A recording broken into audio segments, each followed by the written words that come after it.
Hello viewers, সাল 2024, 24শে August ফ্রান্সের প্যারিসের লা বুর্জে এয়ারপোর্টে একটি প্রাইভেট প্লেন এসে অবতরণ করলো। সেখান থেকে নামলেন বিশ্বের অন্যতম প্রভাবশালী এক টেক বিলিয়নিয়ার পাভেল দুরভ, টেলিগ্রামের প্রতিষ্ঠাতা।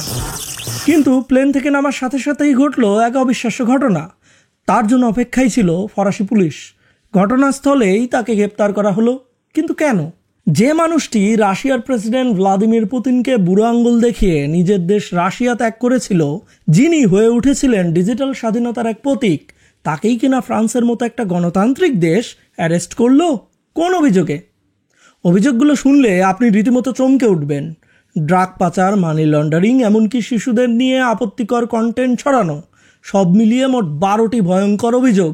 এসবের কোনো কিছুই তিনি নিজে করেছেন ব্যাপারটি তা নয়। ফরাসি পুলিশের কথা একদম ক্লিয়ার। দুরভের মালিকানাধীন টেলিগ্রাম হয়ে উঠেছে অপরাধীদের স্বর্গরাজ্য। আর দুরভ এসব জেনেও চুপ করে বসে থাকেন, কোনোভাবেই প্রশাসন এবং পুলিশকে সহযোগিতা করেন না। দুরভের অ্যারেস্ট হওয়ার খবর ছড়িয়ে পড়তেই পুরো বিশ্ব যথারীতি দুই ভাগ হয়ে গেল। একদিকে এলন মাস্ক, এডওয়ার্ড স্নোডেনের মতো লোকেরা বললেন এটা ব্যক্তি স্বাধীনতার উপরে হামলা। অন্যদিকে ফরাসি প্রেসিডেন্ট ইমানুয়েল ম্যাক্রঁ বললেন এখানে কোনো রাজনীতি নেই, এটা ল অ্যান্ড অর্ডার ইস্যু। তাহলে প্রশ্নটি হলো, পাভেল দুরভ কি আসলেই ডিজিটাল স্বাধীনতা নায়ক, নাকি এমন এক বিপজ্জনক প্ল্যাটফর্মের নির্মাতা যাকে নিয়ন্ত্রণ করা অসম্ভব? এই প্রশ্নের উত্তর লুকিয়ে আছে পাভেল দুরভের গল্পে। পাভেল দুরভের জন্ম 1984 সালে সোভিয়েত ইউনিয়নের লেনিনগ্রাডে। তার বাবা মা দুজনেই ছিলেন ইউনিভার্সিটির প্রফেসর। তার ছোটবেলার বেশিরভাগ সময় কেটেছিল ইতালির তুরিনে। পড়াশোনার আবহে বড় হলেও পাভেলের আসল আগ্রহ ছিল কোডিং এবং ইন্টারনেটের দুনিয়ায়। আর এই যাত্রায় তার সঙ্গী ছিলেন তার আপন বড় ভাই নিকোলাই দুরভ। নিকোলাই কোনো সাধারণ প্রোগ্রামার ছিলেন না, তিনি ছিলেন একজন জিনিয়াস, গণিত এবং প্রোগ্রামিংয়ে বিশ্ব চ্যাম্পিয়ন। পাভেল ছিলেন ভিশনারি, আর তার ভাই নিকোলাই সেই স্বপ্নকে বাস্তবে রূপ দেওয়ার কারিগর। 2006 সাল দুই ভাই মিলে তৈরি করলেন রাশিয়ান সোশ্যাল মিডিয়া ভিকন্তাক্টা, বা সংক্ষেপে ভিকে। 2 বছর আগে আমেরিকাতে তৈরি হওয়া ফেসবুকের অনুকরণে ভিকে বানানো হলো। খুব দ্রুতই ভিকে রাশিয়ার সবচেয়ে জনপ্রিয় সোশ্যাল নেটওয়ার্ক হয়ে ওঠে। পাভেল দুরভকে মানুষ নাম দিল রাশিয়ার মার্ক জাকারবার্গ। কিন্তু রাশিয়ার কোনো কিছুই রাজনীতির বাইরে নয়। খুব তাড়াতাড়ি দুরভের এই ডিজিটাল সাম্রাজ্যের উপরে রুশ সরকারের নজর পড়ল। 2011 সালে রাশিয়ার বিরোধী দলগুলো ভিকে ব্যবহার করে পুতিন বিরোধী প্রতিবাদের আয়োজন করলো। তখন শুরু হলো প্রথম সংঘাত। রাশিয়ার গোয়েন্দা সংস্থা এফএসবি দুরভকে নির্দেশ দিল বিরোধীদের পেজ মুছে ফেলতে। দুরভের জবাব ছিল একেবারেই অন্যরকম। তিনি তার ভিকে পেজে একটি কুকুরের ছবি পোস্ট করলেন। এইটা একটি কুকুর হুডি পরে জিভ বের করে ভেংসি কাটতেছে। রাশিয়ান পুলিশ বাহিনী তার সাথে দেখা করতে এলো, দরজায় কড়া নাড়ল, কিন্তু তিনি দরজা খুললেন না। পুলিশ 1 ঘন্টা অপেক্ষা করে একসময় ফিরে গেল। সেই রাতে যখন তার ফ্ল্যাটের বাইরে রাশিয়ান পুলিশ দাঁড়িয়েছিল, দুরভ বুঝতে পেরেছিলেন যে তার ভাইয়ের সাথে নিরাপদে কথা বলার কোনো উপায় তার কাছে নাই। ফোন ট্যাপ হতে পারে, মেসেজ ট্র্যাক হতে পারে। এই ব্যক্তিগত সংকট থেকেই জন্ম নেয় টেলিগ্রামের ধারণা। পাভেল দুরভের ভাই নিকোলাই দুরভ এরপর তৈরি করলেন এক নতুন, অত্যন্ত সুরক্ষিত এনক্রিপশন প্রোটোকল, যার নাম এমটিপি প্রোটো। এই প্রযুক্তির উপর ভিত্তি করেই 2013 সালে আত্মপ্রকাশ করল টেলিগ্রাম। দুরভের উপরে আসল ঝড়টি এলো 2014 সালে। ইউক্রেনের রুশপন্থী সরকারের বিরুদ্ধে সেখানকার বিরোধীদের ইউরোমাইদান আন্দোলন তখন তুঙ্গে। পুতিন আপ্রাণ চেষ্টা শুরু করলো ইউক্রেনের রুশপন্থী ইয়ানুকোভিচ সরকারকে টিকিয়ে রাখতে আর বিদ্রোহ দমন করতে। রাশিয়ায় এফএসবি দুরভের কাছে ইউক্রেনীয় প্রতিবাদকারীদের প্রাইভেট ইনফরমেশন দাবি করল। আফটার অল ইউক্রেনেও ভিকে ছিল তুমুল জনপ্রিয়। এবার দুরভ আর চুপ থাকলেন না। তিনি এফএসবির পাঠানো সেই অফিসিয়াল চিঠিগুলো নিজের ভিকে পেজেই পোস্ট করলেন এবং লিখলেন এই দাবিগুলো বেআইনি।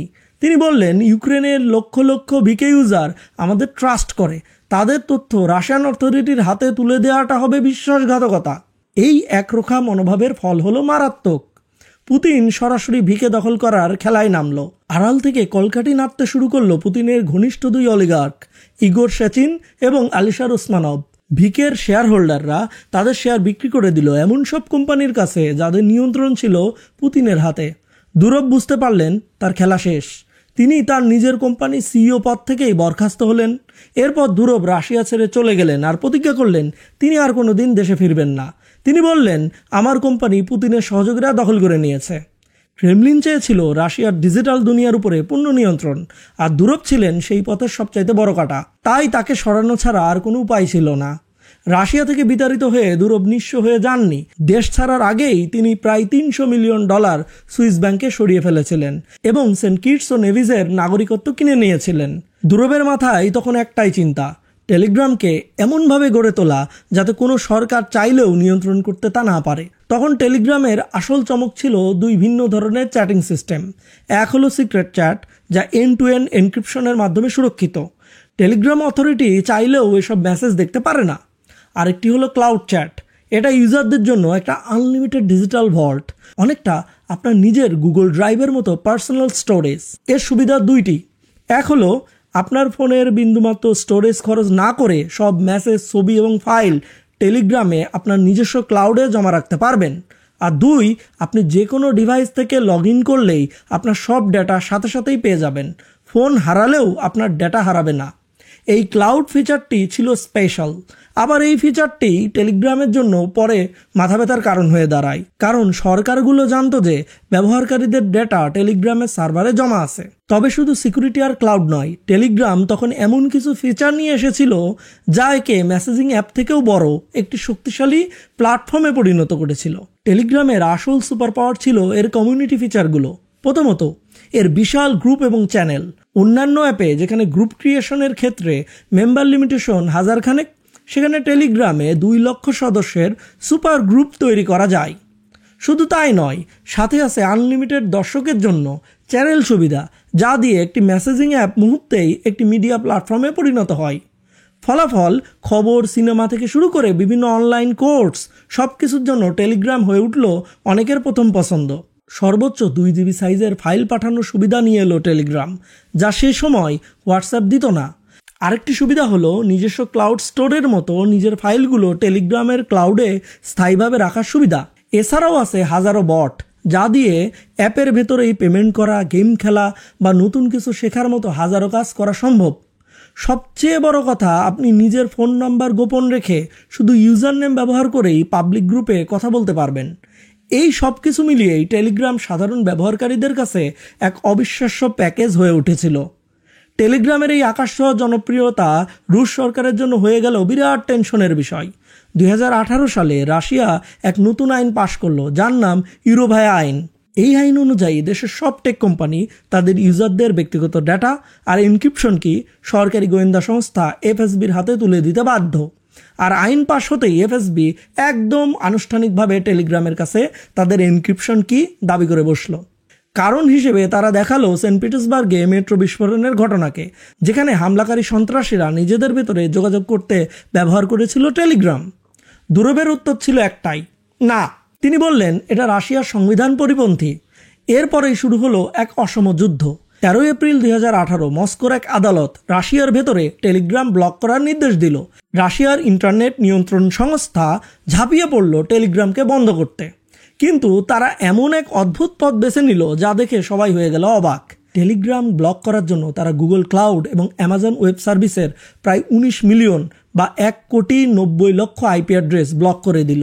কারণ টেলিগ্রাম চালাকি করে এই সার্ভিসগুলো ব্যবহার করে নিজেদের আসল ট্রাফিক লুকাচ্ছিল। এর ফলে হলো বিপর্যয়। টেলিগ্রাম তো পুরোপুরি বন্ধ হলোই না, উল্টো রাশিয়ার অসংখ্য সাধারণ ওয়েবসাইট, অনলাইন দোকান, এমনকি মাস্টার কার্ডের পেমেন্ট সিস্টেমও ক্র্যাশ করলো। গোটা দেশের ডিজিটাল পরিকাঠামো এক বিশৃঙ্খল পরিস্থিতির সম্মুখীন হলো। আর রাশিয়ার সাধারণ মানুষ, তারা সরকারের এই সিদ্ধান্তের বিরুদ্ধে এক ডিজিটাল প্রতিরোধ গড়ে তুলল। লক্ষ লক্ষ মানুষ ভিপিএন এবং প্রক্সি ব্যবহার করে টেলিগ্রাম ব্যবহার করতে শুরু করলো। 2018 সালের 22 এপ্রিল হাজার হাজার মানুষ তাদের বাড়ির জানালা দিয়ে কাগজের প্লেন উড়িয়ে দিল, যা টেলিগ্রামের লোগো এবং ইন্টারনেটের স্বাধীনতার প্রতীক। এক অভিনব প্রতিবাদ। সবচাইতে মজার ব্যাপার হলো রাশিয়ার সরকারি কর্মকর্তারাও লুকিয়ে লুকিয়ে টেলিগ্রাম ব্যবহার করছিল। এমনকি রাশিয়ার পররাষ্ট্র মন্ত্রণালয়ের অফিসিয়াল চ্যানেলও টেলিগ্রামে চলতেছিল।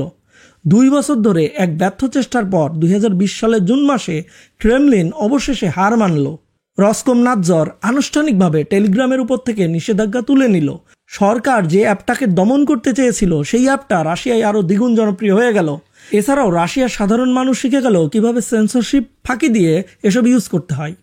রাশিয়ায় রীতিমতো যুদ্ধ জয় করে পাভেল দুরভ ডিজিটাল স্বাধীনতার এক আইকনে পরিণত হলেন। হংকং থেকে বেলারুশ, ইরান থেকে ইউক্রেন, সারা বিশ্বের গণতান্ত্রিকামী আন্দোলনকারীরা সরকারি নজরদারি এড়াতে টেলিগ্রামকে বানালো তাদের প্রধান হাতিয়ার। কিন্তু মুদ্রার অপরপিঠও ছিল। যে স্বাধীনতা গণতন্ত্রের দাবিতে আন্দোলনকারীদের জন্য ছিল আশীর্বাদ, সেই একই স্বাধীনতা ভয়ঙ্কর অপরাধীদেরও সুযোগ করে দিচ্ছিল। আইএসআইএসের মতো সংগঠন টেলিগ্রামকে ব্যবহার করে সদস্য সংগ্রহ শুরু করলো। ড্রাগ পাচারকারী, হ্যাকার এবং শিশু নির্যাতনকারীরাও টেলিগ্রামের গোপনীয়তার সুযোগ নিয়ে নেটওয়ার্ক চালাতে শুরু করলো। এই বিষয়ে সমালোচনার মুখে পাভেল দুরভ বললেন, আমার মনে হয় গোপনীয়তার অধিকার সন্ত্রাসবাদের ভয়ের চেয়েও বেশি গুরুত্বপূর্ণ। তার দর্শন খুব সহজ। তিনি একটি প্ল্যাটফর্ম তৈরি করেছেন, মানুষ সেটা কিভাবে ব্যবহার করবে সেই দায় তার নয়। ব্যক্তিগত জীবনে দুরভ বেছে নিলেন এক অদ্ভুত জীবনধারা। তিনি একজন ডিজিটাল যাযাবর। নির্দিষ্ট কোনো দেশের কোনো স্থায়ী ঠিকানা তার নাই। Russia, Saint Kitts and Nevis, France এবং আরব আমিরাত সহ একাধিক দেশের নাগরিকত্ব তার আছে। 15 জনের একটি টিম নিয়ে তিনি গোটা বিশ্বে ঘুরে বেড়ান, যাতে কোনো একটি দেশের আইনের আওতায় তাকে পুরোপুরি পড়তে না হয়। বর্তমানে তার ঠিকানা দুবাই, কারণ তার মতে একটি নিরপেক্ষ প্ল্যাটফর্ম চালানোর জন্য এটাই সেরা জায়গা। পাভেল দুরভ অবিবাহিত, কিন্তু এক রহস্যময় পিতা। আন্তর্জাতিক গণমাধ্যমে রিসেন্টলি একটি খবর ব্যাপক আলোচিত হয়। দুরভ শুক্রাণুদানের মাধ্যমে শতাধিক সন্তানের বাবা হয়েছেন। বিভিন্ন দেশে 100রও বেশি শিশুর জন্ম হয়েছে দুরভের শুক্রাণু দিয়ে। তিনি তার স্বাভাবিকভাবে জন্ম নেওয়া সন্তান এবং শুক্রাণুদানের মাধ্যমে জন্ম নেওয়া সন্তানদের মধ্যে কোনো পার্থক্য করেন না। তিনি তার উইলে সকল সন্তানকে সমান অধিকার দেওয়ার কথা উল্লেখ করেছেন। পাভেল দুরভের লক্ষ্য কখনোই টাকা কামানো ছিল না। সময়ের পরিক্রমায় দুরভ মতবাদের সাথে সংঘাত হলো পশ্চিমা বিশ্বের আইনেরও।